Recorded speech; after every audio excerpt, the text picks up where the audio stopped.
就是很花心，而且你讲话的时候很激动。那么所以现在我保护我们没有问题。这个叶桂珍就是一个在台湾去日本留学的学生。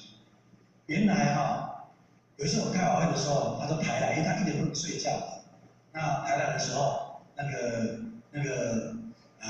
后来烟戒就戒窍，就说他跟他一个一点都不能睡觉，而且有人就说你老公也是共犯，所以一起把我们杀死。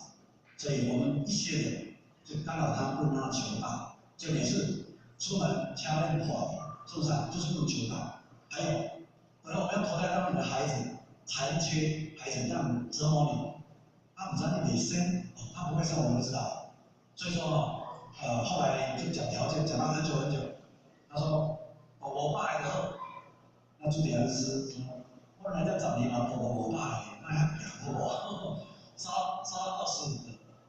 好，成交还握手了，然后第二天那个叶讲师就好，可以顺畅接受。可是很可惜啊，因为他说你是拖啊，我500个啦，我做这个啦，我只看显用的，这样来显化啦。所以后来这个叶讲师领袖到现在也在达成。所以各位不要小看到跟他竞赛竞赛。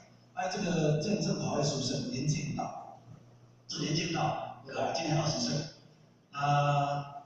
很奇特的一个人，常常在小时候坐公车，就跟他妈妈讲：“妈妈，对面那里一个阿伯一直看着我，因为是空白没有人坐。”妈妈说：“空啊，你把我给供了。”他看得见啊。然后后来他求道以后，有一天他求道回去在洗澡的时候看到吓一跳，为什么？他这里会发光，他就去问他妈妈：“妈妈，你这里有亮光吗？”妈妈说：“你有没有发烧？”妈妈看不见。它有好处，以后知道原来有光的不用顾它，没有光的可以顾它，他就求道，你知道吗？很有意思。那这个林敬道他说好爱的书生，原来天上也是有颜色管理。